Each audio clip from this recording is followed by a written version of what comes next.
security practitioner, security professional. Magandang hapon po sa inyong lahat. This afternoon, our resource speaker is an accomplished security practitioner with solid 16 years experience in security management of the Unity and energy infrastructure, coal-fired power plant.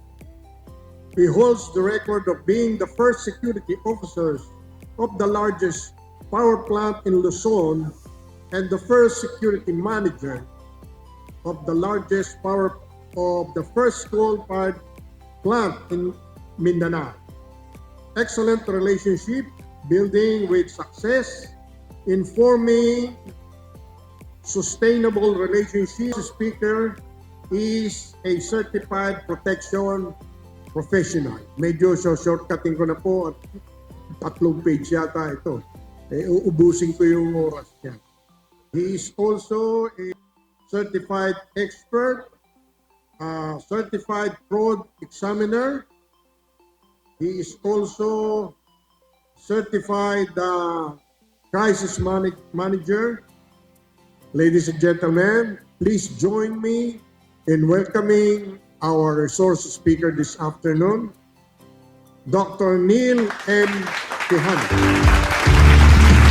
Good afternoon, everyone, and thank you, Sir Joby, for that kind introduction.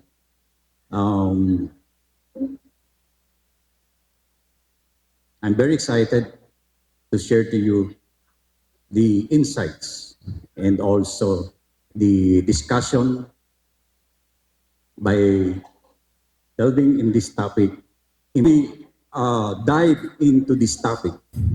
I want you to understand the role of a business leader or the security executive. Our business leader is in charge of analyzing the market, identify. But we live in a dangerous world.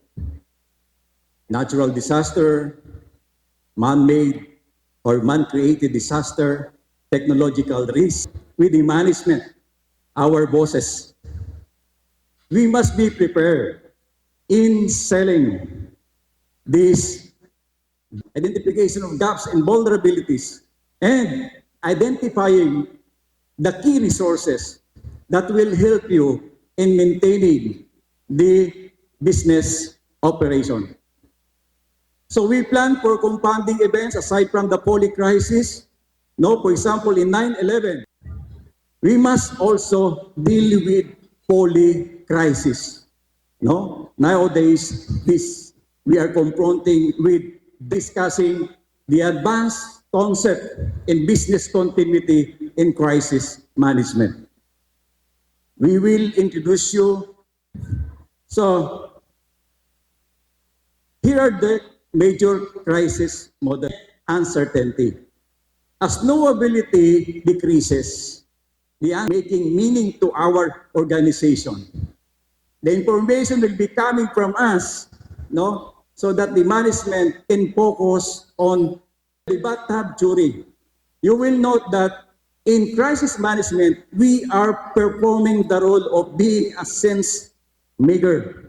While in business continuity, we are providing or we are functioning this role as meaning maker. So these are expected by the key leaders, no, to be provided to them. At the first stage of the crisis, the question is, who is in charge? And what needs to be done? Who's doing what? Your groundworks, no? This. We need to inform these stakeholders. This is part of make meaning to our organization. So, as business continuity professional, you are performing this role in your respective company. This is our living in a VUCA world, no? And then delegate response, accountability to lowest reasonable level. Sense of innovation and ready to adjust or navigate into So, block of the program, we need to focus on the people, for the people. For example, in risk manager lens, in this critical period. So in technology, the building blocks for the program, from technology, we need to identify the weaknesses in our business operation. We need to identify the single point of failure because it has a domino effect, no? Domino effect to break down the mastery through simplification. Simplify your plan. Your plan is prepared to buy dusty na, alikabukin na, no? And very important is the management commitment. The management takeaways for this presentation. Thank you very much, PSIS, for this opportunity to share this topic to my fellow security professional. Salamat po. All right. How many of you here have learned so much? Can I have a raise of hand? Can you raise your hand if you learned so much from that powerful talk? Thank you so much, Mr. Neil M. Quijano, CPP, MSM, CSP, PSP, CBCP, CCM. Grabe po ang inyong designation. Indeed, we have learned so much. Yes, of course, we are going to invite the rest of the board of directors to help me award the plaque of appreciation to our amazing resource speaker for today, whenever there are circumstance threats along the way. So it is important that we have operational resilience roadmap to ensure continuity of security service. Once again, palakpakan naman po natin our amazing speaker. So with that being said, PSIS International, the leader in security education, presents this plaque of recognition to Mr. Neil M. Quijano, CPP, MSM, CSP, PSP, CBCP, CCM, for your invaluable contribution as a resource speaker, sharing your expertise and insights during the 17th Security Management International Convention with the theme Contemporary Security Management, Synergy of Hardware, Software, and Human Technical Expertise, held on October 21, 2024 at the Grand Ballroom of Okada, Manila, Parañaque City. Your dedication, sir, and commitment to enhancing knowledge and fostering meaningful discussions were instrumental to the event's success. Given this 21st day of October in the year of our Lord, 2024, undersigned by our Chairman Emeritus Dr. Eduardo M. Fulgencio, PhD, CPP, CFE, CSP, National President Director Nielsen Silva, PhD, MSM, CSI, CSP, and National VP and Convention Chairman, Director Sebastian Poache, PhD, CPP, MSM, CSI, CSP. Grabe po, maraming salamat, Sir Neil.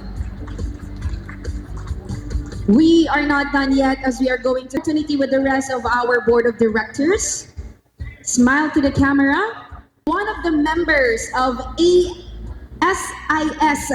in their 25th anniversary. Siya lang po ang nailagay ang pangalan doon. Unfortunately, he wasn't able to receive it himself. So on behalf of him, our PSIS Board of Directors received it. But before we give the award, allow me to call Doc Ed Fulgencio to officially Ayan, Doc Ed, would you like to say something before we award? May sasabihin pa po kayo? All right, so it is my honor and privilege to award this 25th year symbol to our very own Neil M. Quijano, Dr. Neil M. Quijano. Siya po ay pangalawa na magkaroon ng reward ng 25th year. Ako po yung nauna kasi mas matanda ako sa kanya. Yan. So that is in honor of your name. And we secured also yung bag mo. Yan. Ayan. Ayan. Palakpak. Bilang honor sa'yo. So, palakpakan po natin si Dr. Neil Quijano.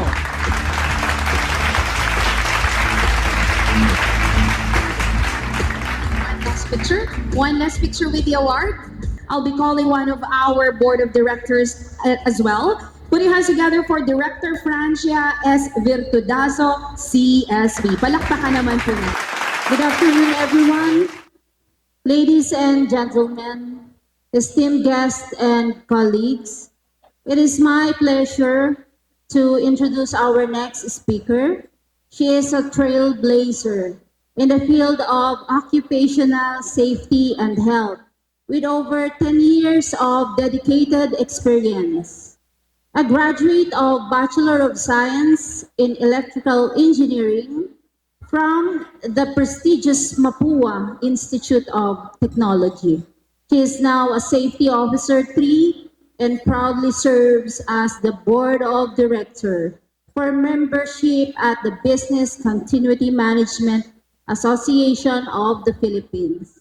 Her commitment to keeping employees safe and her passion for developing effective business continuity strategies ensures that the organization is always ready to face challenges head on. Without further ado, please join me in giving a warm welcome to Miss Pia Rosel Mendoza. Okay, so good afternoon, everyone. Pia Mendoza.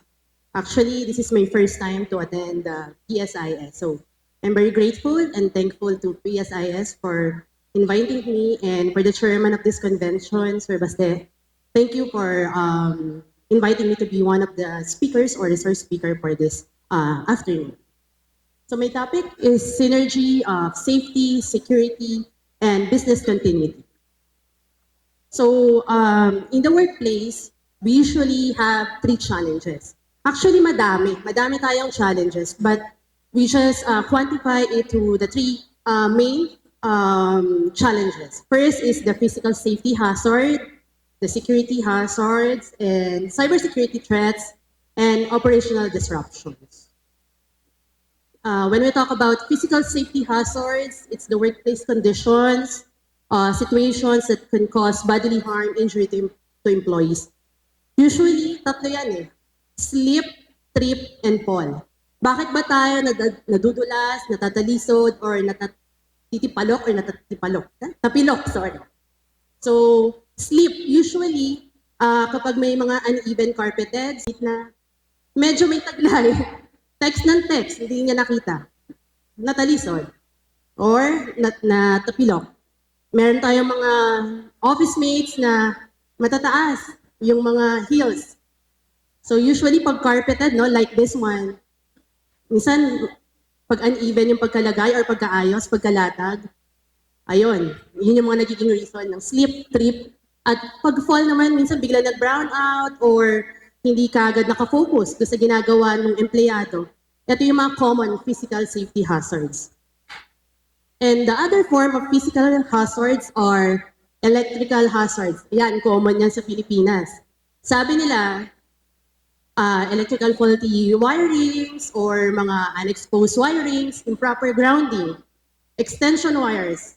Malimit yan sa mga office kasi minsan dalawa lang yung outlet eh. Pero gusto mo mag-charge ng laptop or cellphones, kaya nagkakaroon ng electrical hazards. Number two common hazards are fire hazards, which flammable materials. Yung mga fire exits natin, usually, nagiging imbakan ng mga bond papers, yung mga decor nung last Christmas pa, nung year 2000. So nagkakaroon ng fire disruptions, number one of which are natural disaster. Ano ba yung natural disaster? Or natural hazards? Sa Pilipinas, di ba, common yung bagyo, lindol, at saka yung mga volcanic eruptions. Second, power outages. Brownout po. Bakit? Kulang ba yung load ng electricity? Or because of the natural disasters, mayroon tayong power outage. Third, supply chain disruptions. Hindi nakadeliver yung third-party vendor natin. Bakit? Na may aksidente, or na-encounter na kulang yung supplies, or nagkakaroon ng war sa other country. So nagkakaroon ng mahal yung mga bilihin doon, tapos nagkakaroon ng limitation sa atin. That's why kulang yung supply chain, di ba? Workforce disruption, mga employees were not able to report on site. High absenteeism. Bakit? Bakit high absenteeism? Pwedeng nagkasakit, burnout, or talagang hindi lang sila pwedeng makapasok kasi affected sila ng natural disaster. And then, yung pinaka-common, no, last 2 to 3 years ago, public health emergencies, the pandemic, the COVID, right? And then, transportation disruptions, ayan, napakadalas niyan this year because of the transport strike ng ating mga taga-Piston, Manibela. So possible na hindi makapasok yung mga empleyado or malate sila or not able to travel back to their homes. Equipment system failures, kulang sa PMS. Okay lang yan, hindi inaprubahan ng finance eh. Okay lang daw, gumagana pa yung aircon. Okay lang, hindi mo na mag-upgrade ng system. So, yan ang isang forms ng operational disruptions. Sabi ni Sir Neil kanina, no? Ng mga, hindi lang si security, hindi lang si BCM, hindi lang si office services. Nandito yung plans ng HR, ng finance, ng legal, ng actuarial, ng customer service, ng call center. And then we do the business impact analysis, no? Also, we do tabletop. When we talk about tabletop, for example, there's a scenario. Usually may mga scenario. So we ask the employees, anong gagawin nyo kapag ganito yung nangyari? Hindi pwedeng si boss lang may alam. Hindi pwedeng si Pia lang as BCM manager. Kailangan alam ng bawat empleyado from your organization, how would you work if there's a crisis or there's a incidents? Or hindi na lang po ba kami papasok, work from home na lang po muna? And then, we also do alternate site testing for other organization who can be able to have a warm shell na magkaroon ng office on other branch or pag may mga branches tayo, can it operate as your head office? Notification exercise all call 3. When we talk about call 3, ito yung we ask the employee of their status. It's either manual or you have this online platform where it sends thousands of messages to thousands of employees asking for their status during crisis or incident. And then lastly, not only the physical, but of course our data, our information. So dapat nagkakaroon din tayo ng IT disaster recovery. Pag nawala po ba yung Salesforce or other application, Microsoft, ano po ba yung backup natin? So it's really important that we conduct IT disaster recovery testing annually, if possible. And then the changing of roles, nurses on our premises. Sabi nga po natin kanina, employee is our best asset, is our important asset. Pero if we don't know how to take care of our employees, eventually, they're just transferred to another organization which is better, who can provide them the best workplace. Kung saan sila safe, baka mamaya mas malaki pa yung sweldo, safe pa sila. So we better have those things in our organization. So every year, nakaplan po yung mga ginagawa namin when it comes to occupational safety and health. Hindi lang to about employees, no? Even our third parties, our janitorial, our security agencies, involved po sila sa mga ganitong programa. Even them are, the organizations are giving them pre-trainings to first aid, to safety officer, and other OSH-related trainings. Lang sa branch or sa isang office, our security guard and janitor in one front line, usually, si guard daw po yung ginagawang safety officer. And we receive a memo coming from the agency that they are not supposed to be. Sila na nga yung security guard sila na yung first aider, sila pa yung safety officer. So you cannot give one man a whole task kasi they cannot perform naman all of it So you have to identify, baka naman sa sales, pwedeng siya ang safety officer. Si security guard, pwedeng first aider. Si janitor, pwedeng maging emergency brigade team.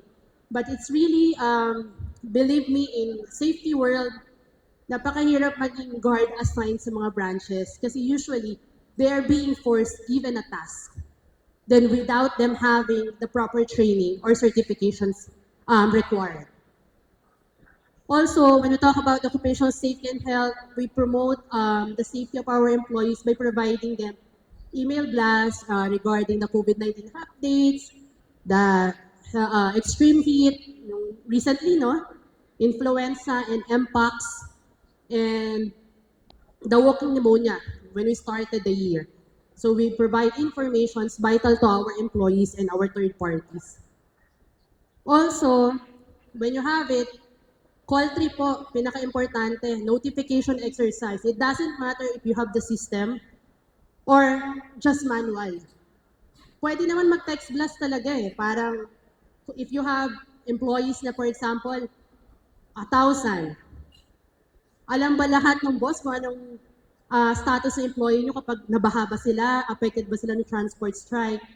And there are modes. Sabi nga ni Sir kanina, no? Artificial intelligence, pwede na siyang hindi manual. Pwede rin you have the online platforms. Kasi you can send it through email, through messages, and through phone calls. So lahat yan, marireceive nila. Actually, we're using the Mirror 3 application. It sent out to the employees, what is your status? Are you safe? Do you need help? Or safe ka ba, pero wala kayong ilaw sa bahay at baha kayo? Usually, that's how we check on the status of our employees, not only for business continuity, but also in occupational safety and health.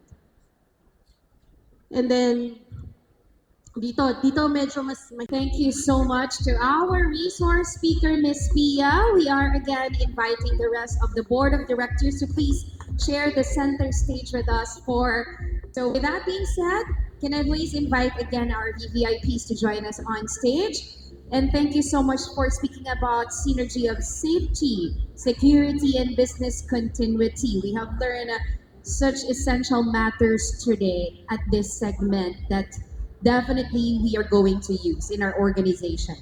PSIS International, the leader in security education, presents this plaque of recognition to Ms. Pia Rosel R. Mendoza, DCM and OSH Lead of Manulife Philippines, for your invaluable contribution as a resource speaker, sharing your expertise and insights during the 17th Security Management International Convention with the theme Contemporary Security Management, Synergy of Hardware, Software, and Human Technical Expertise, held on October 21, 2024 at the Grand Ballroom of Okada, Manila, Parañaque City. Your dedication and commitment to enhancing knowledge and fostering meaningful discussions were instrumental to the event's success. Given this 21st day of October in the year of our Lord, 2024, undersigned by Chairman Emeritus Dr. Eduardo M. Fulgencio, PhD, CPP, CFE, CSP, National President Director Nelson A. Silva, PhD, MSM, CSI, CSP, National Vice President Convention Chairman, Director Sebastian M. Puache, PhD, CPP, MSM, CSI, CSP. Once again, thank you so much, Ms. Pia Rosel R. Mendoza.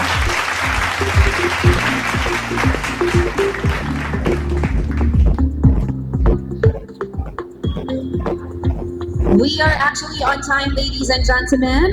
Thank you so much for, of course, your engagement and participation. We have, I think, one last speaker. Without further ado, to formally introduce our resource speaker, I'll be calling one of our board directors in PSIS. Put your hands together for Director Alfred L. Via CSP. Palakpakan naman po natin si Sir Alfred.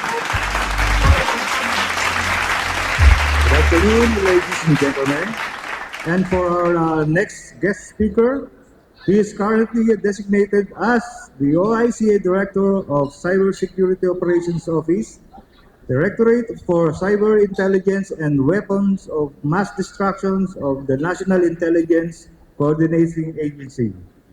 He previously held the position of Chief of Information and Communication and System Development Division, in addition to being a system developer, computer and programmer. He spent more than 10 years working in the academia as well. To discuss the topic on cybersecurity threats in the Philippines, friends, let us all welcome Mr. Billy De Leon. Thank you.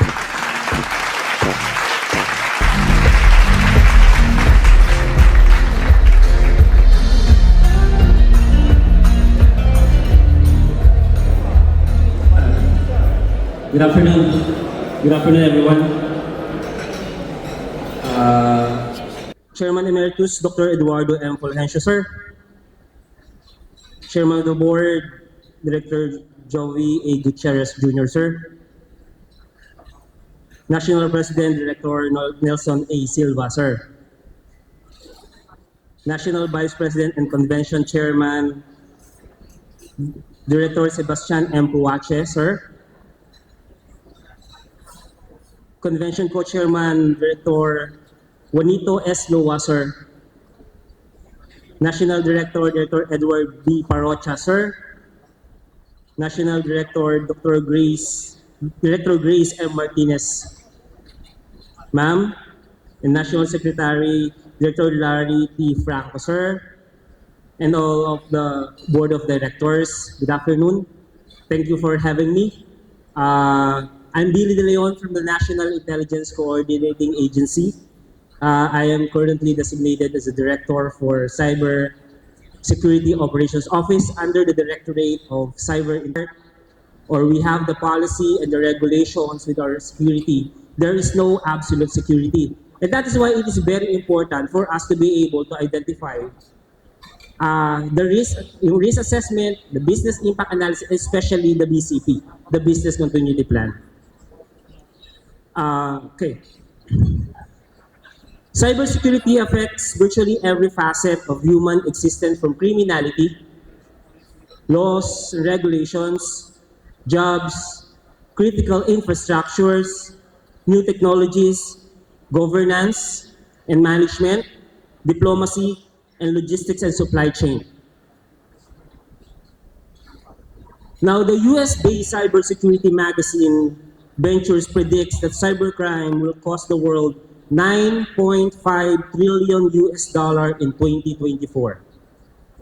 The global cybercrime damage could cost or could reach $793 billion a month, $182.5 billion a week, $26 billion a day, $1 billion an hour, 18 million a minute, 302,000 $ or 16.6 million per second.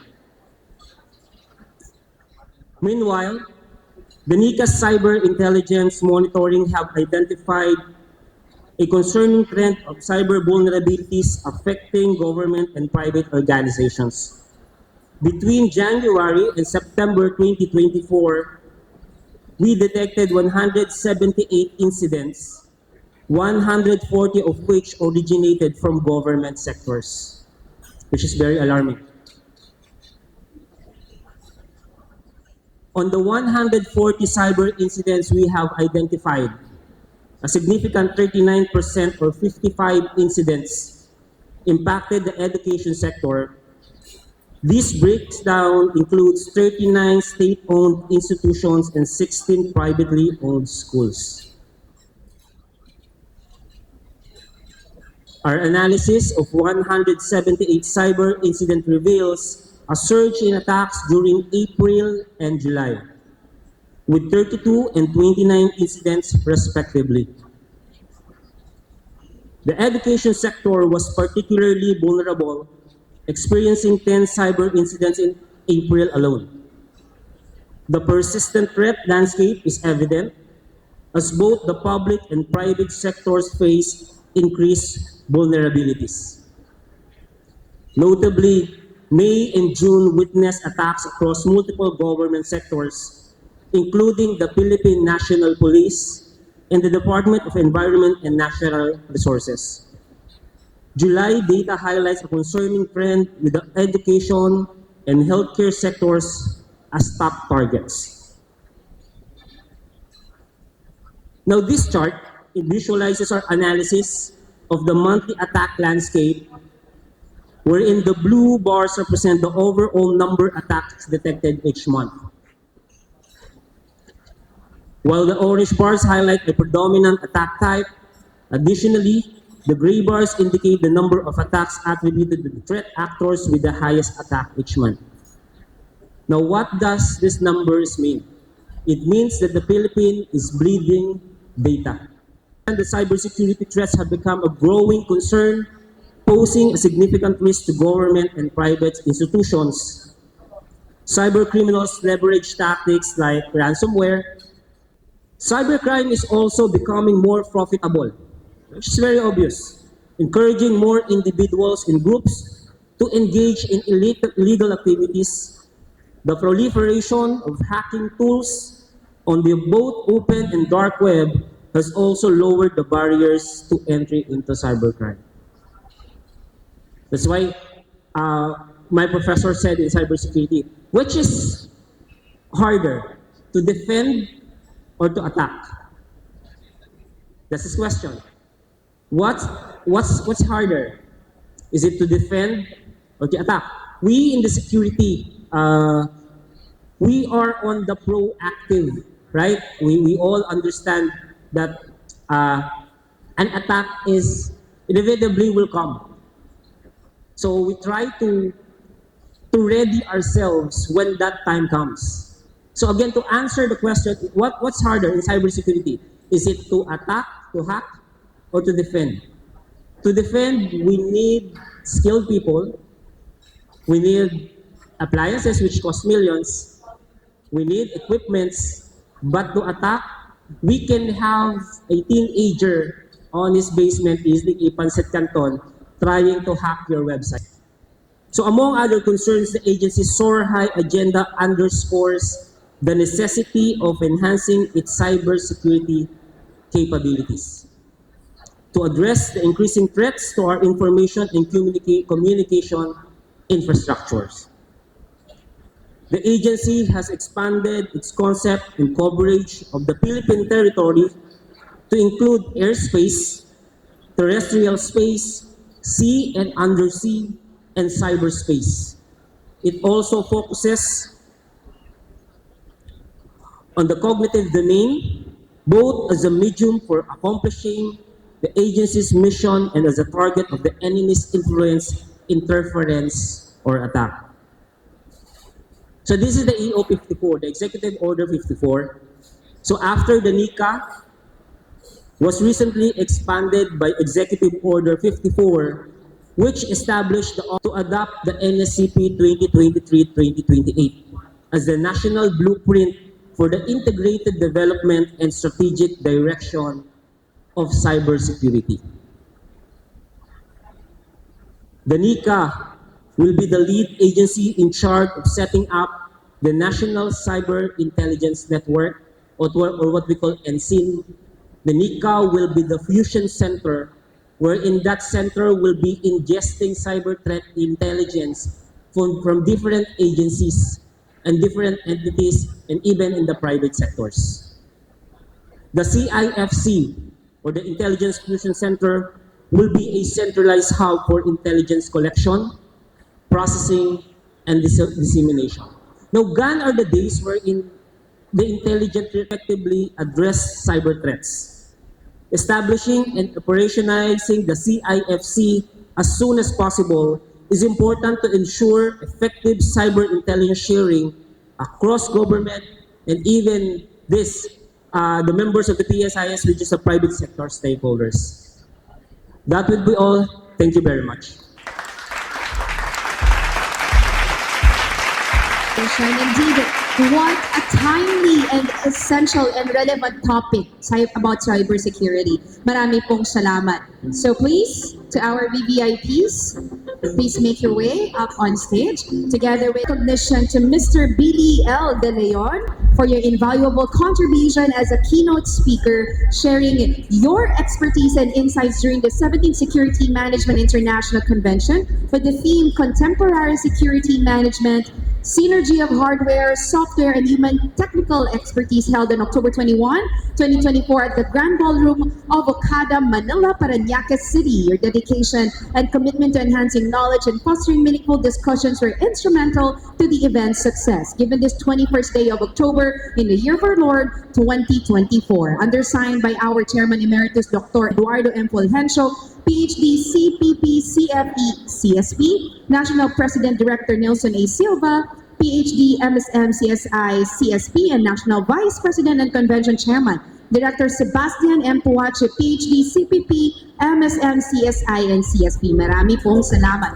Once again, masikapang palakpakan, ladies and gentlemen, for our last resource speaker, Sir Billy De Leon. While we are actually waiting for them to finish their photo opportunity, allow me to acknowledge some of our delegates. By the way, palakpakan niyo pa ang mga sarili ko. Philippines. Yay! Union Bank, thank you for being here. We'd love to acknowledge Metro Bank as well. Metro Bank, palakpakan po natin ang Metro Bank. And also, Travelers International Newport World Resorts. Yay! Ang dami nila. Thank you so much for being here.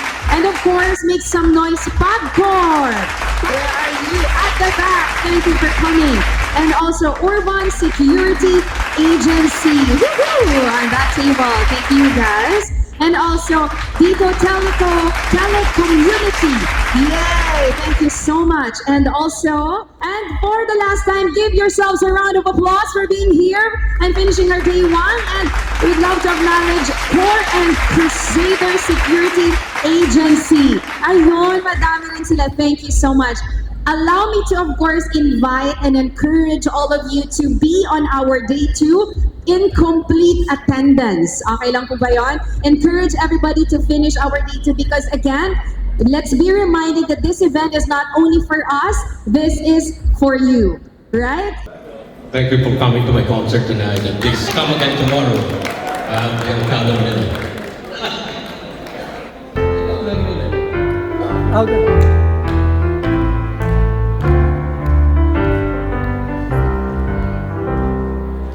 Let's hail PSIS for all things CSP. It makes us strong and ready for securing business in our country. It takes all the best to guide and mold the rest, and truly have as ready to deal with the risks and threats. Through the years and times, the sun will always shine and be the guiding light on the road to history. Let's hail PSIS for all things CSP. It makes us strong and ready for securing business in our country. Yeah! Let's sing along! Everybody sing along.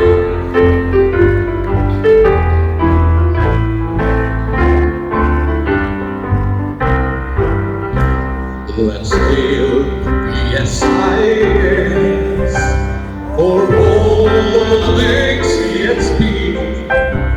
It makes us strong and ready for securing business in our country. It makes us strong and ready for securing business in our country. Thank you. Yay! Thank you so much. And thank you. See you tomorrow and have a good night. Bye, everybody.